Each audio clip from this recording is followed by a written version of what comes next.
জানিয়ে দিব এই মুহূর্তে আমাদের হাতে এসেছে বাংলাদেশের গুরুত্বপূর্ণ আপডেট সংবাদের শিরোনাম। শুরুতেই থাকছে 12 ফেব্রুয়ারির নির্বাচন কি অনিশ্চিত, আন্তর্জাতিক চাপ, আইনি বিতর্ক ও রাজনৈতিক সমীকরণে বাংলাদেশ কোন দিকে যাচ্ছে। এ নিয়ে থাকবে আমাদের একটি বিস্তারিত প্রতিবেদন, তাই সম্পূর্ণ ভিডিও জুড়ে আমাদের সাথেই থাকুন। এবারে জানিয়ে দিব প্রশাসন কঠোর না হলে মানহীন নির্বাচন হওয়ার আশঙ্কা রয়েছে, জানালো জাতীয় পার্টির মহাসচিব। সব শেষে জানিয়ে দিব বগুড়া 2 আসনে প্রার্থিতা ফিরে পেলেন মাহমুদুর রহমান মান্না।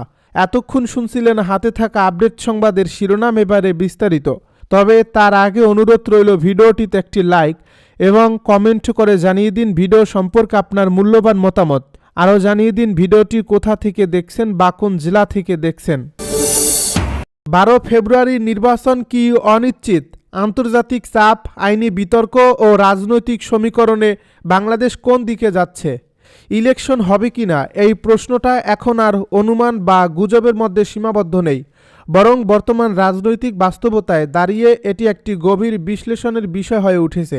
কারণ সাম্প্রতিক ঘটনা প্রবাহ স্পষ্টভাবে দেখাচ্ছে যে বাংলাদেশের পরিস্থিতি ধীরে ধীরে একটি ভিন্ন দিকে মোড় নিচ্ছে, এবং বিশেষ করে গত 2-1 দিনের কিছু ডেভেলপমেন্ট অনেক পর্যবেক্ষককেই নতুন করে ভাবতে বাধ্য করছে যে 12 ফেব্রুয়ারি নির্বাচন আদৌ নির্ধারিত সময় অনুযায়ী অনুষ্ঠিত হবে কিনা।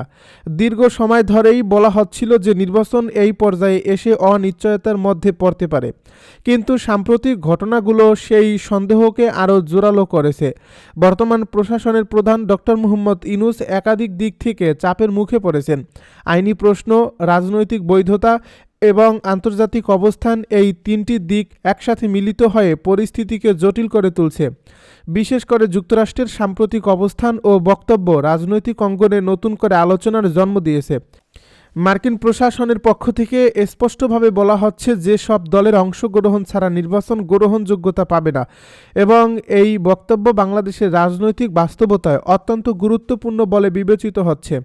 অনেক বিশ্লেষকের মতে যুক্তরাষ্ট্র কেবল বক্তব্যই সীমাবদ্ধ নেই, বরং কূটনৈতিক পর্যায়ে বার্তা পাঠানো হয়েছে যে আওয়ামী লীগকে বাইরে রেখে কোনো নির্বাচন হলে তা আন্তর্জাতিক স্বীকৃতির প্রশ্নে পড়তে পারে।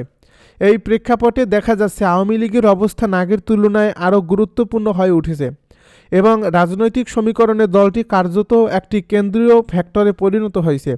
একই সঙ্গে দেশে একটি আইনি বিতর্ক ক্রমশ সামনে আসছে, যেখানে প্রশ্ন তোলা হয়েছে বর্তমান সরকারের সাংবিধানিক অবস্থান নিয়ে। হাইকোর্টের দায়ের করা একটি রিটে যুক্তি দেওয়া হয়েছে যে সংবিধানে অন্তর্বর্তী বা ইন্টেরিম সরকারের কোনো স্পষ্ট উল্লেখ নেই, এবং সেই হিসেবে এই সরকারের নির্বাচন আয়োজনের এখতিয়ার আছে কিনা তা নিয়ে প্রশ্ন তোলা হয়েছে।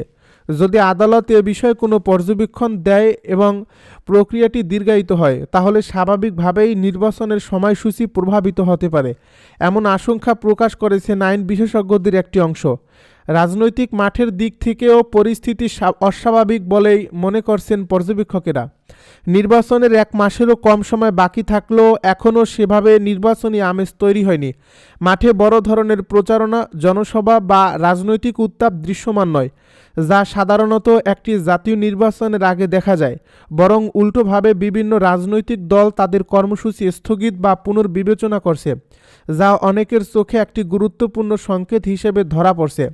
বিএনপি নেতৃত্বাধীন জোটের কিছু সিদ্ধান্ত, জামায়াতে ইসলামের বক্তব্য এবং সরকারের পক্ষ থেকে আসা সতর্ক অবস্থান, এই সব কিছু মিলিয়ে বোঝা যাচ্ছে যে ভেতরে ভেতরে বড় ধরনের হিসাব নিকাশ চলছে। অনেক বিশ্লেষক মনে করছে নির্বাচন যদি নির্ধারিত সময় হয় এবং সেখানে আওয়ামী লীগ অংশগ্রহণ না করে, তাহলে নির্বাচনের গ্রহণযোগ্যতা, ভোটার উপস্থিতি এবং পরবর্তী রাজনৈতিক স্থিতিশীলতা সব কিছুই বড় প্রশ্নের মুখে পড়বে। ইতিহাসের দিকে তাকালেই দেখা যায় বাংলাদেশে একতরফা বা সীমিত অংশগ্রহণমূলক নির্বাচন দীর্ঘমেয়াদে রাজনৈতিক সংকটই তৈরি করছে, স্থায়ী সমাধান দিতে পারেনি। এই বাস্তবতা আন্তর্জাতিক মহলও ভালোভাবে জানে, এবং সেই কারণে বিদেশি কূটনৈতিক চাপকে হালকাভাবে নেওয়ার কোনো সুযোগ নেই। আওয়ামী লীগের ভোট ব্যাংক ও সাংগঠনিক প্রভাব বাংলাদেশের রাজনীতিতে এখনও একটি বড় বাস্তবতা, এবং দলটি নির্বাচনের বাইরে থাকলে সেই ভোট কোন পথে যাবে বা ভোটাররা আদৌ কেন্দ্রে যাবেন কিনা, এগুলো নিয়েও বিস্তর আলোচনা চলছে। একই সঙ্গে সাধারণ নিরপেক্ষ ভোটারদের মধ্যেও এক ধরনের অনিশ্চয়তা দেখা যাচ্ছে, কারণ তারা একটি পূর্ণাঙ্গ ও প্রতিদ্বন্দ্বিতামূলক নির্বাচন দেখতে চান, যেখানে সব প্রধান রাজনৈতিক শক্তি অংশ নেবে। বর্তমান পরিস্থিতিতে অনেকেই মনে করছে নির্বাচন যদি কিছু সময়ের জন্য পিছিয়ে দেওয়া হয় এবং একটি গ্রহণযোগ্য রাজনৈতিক সমাধানের দিকে যাওয়া হয়, তাহলে তা দেশের জন্য তুলনামূলকভাবে কম ঝুঁকিপূর্ণ হতে পারে। প্রশাসন কঠোর না হলে মানহীন নির্বাচন হওয়ার আশঙ্কা রয়েছে, জানালো জাতীয় পার্টির মহাসচিব। আসন্ন ত্রয়োদশ জাতীয় সংসদ নির্বাচনে প্রশাসন কঠোর না হলে মানহীন নির্বাচনের আশঙ্কা প্রকাশ করেছেন জাতীয় পার্টির মহাসচিব শামীম ওসমান পাটোয়ারী। তিনি অভিযোগ করেন, মব ও ট্যাগিংয়ের ভয়ে অনেক রিটার্নিং কর্মকর্তা তাদের স্বাধীন বিবেচনামূলক ক্ষমতা প্রয়োগ করতে পারছেন না। রোববার নির্বাচন কমিশনের আপিল শুনানি শেষে সাংবাদিকদের সঙ্গে আলাপকালে তিনি এসব কথা বলেন। শামীম হায়দার পাটোয়ারী জানান, জাতীয় পার্টির ১৩ জন প্রার্থীর আপিলের মধ্যে ১১ জনই প্রার্থিতা ফিরে পেয়েছেন। আজ কুমিল্লা ১ আসনের সৈয়দ মোহাম্মদ ইফতেখার আহসান এবং বগুড়া ২ আসনের সাবেক সংসদ সদস্য মোহাম্মদ শরীফুল ইসলাম জিন্নার আপিলও গ্রহণ করছে ট্রাইব্যুনাল। তিনি বলেন, মনোনয়ন জমার সময় রাজনৈতিক উত্তেজনা ও অস্থিতিশীল পরিবেশের কারণে প্রার্থীরা অনেক ক্ষেত্রে স্বাভাবিকভাবে কাগজপত্র প্রস্তুত করতে পারেননি। অতীতে যেসব ছোটখাটো ভুল সংশোধনের সুযোগ দেওয়া হতো, এবার তা না করে কারিগরি অজুহাতে গণহারে মনোনয়ন বাতিল করা হয়েছে। সুষ্ঠু নির্বাচনের পথে অন্তরায়গুলো তুলে ধরে তিনি বলেন, রিটার্নিং কর্মকর্তারা মূলত মবের ভয়ে ও ট্যাগিংয়ের কারণে স্বাধীনভাবে সিদ্ধান্ত নিতে পারছেন না। কেউ আইন অনুযায়ী সিদ্ধান্ত নিলেই তাকে দোষর আখ্যা দেওয়ার সংস্কৃতি তৈরি হয়েছে, এতে প্রশাসনের আত্মবিশ্বাস ভেঙে পড়ছে। তিনি আরও বলেন, বর্তমানে আইনশৃঙ্খলা রক্ষাকারী বাহিনীর মধ্যে এক ধরনের দ্বিধা ও ধীর গতি লক্ষ্য করা যাচ্ছে। পর্যাপ্ত সেনাবাহিনী ও পুলিশ মোতায়েন সহ প্রশাসন কঠোর না হলে মানহীন নির্বাচন হওয়ার আশঙ্কা রয়েছে। বগুড়ায় জাতীয় পার্টির কার্যালয় দখলের ঘটনাকে নজিরবিহীন উল্লেখ করে শামীম হায়দার পাটোয়ারী বলেন, তফসিল চলাকালে এমন ঘটনা ঘটলেও প্রশাসন তা ঠেকাতে ব্যর্থ হয়েছে। দলের সাংগঠনিক অবস্থা নিয়ে তিনি বলেন, বিভক্তি থাকলেও মূল অংশটি জিএম কাদেরের নেতৃত্বে ঐক্যবদ্ধ। প্রায় ২২০ থেকে ২৪০টি আসনে জাতীয় পার্টি নির্বাচনে লড়বে বলে তিনি আশা প্রকাশ করেন।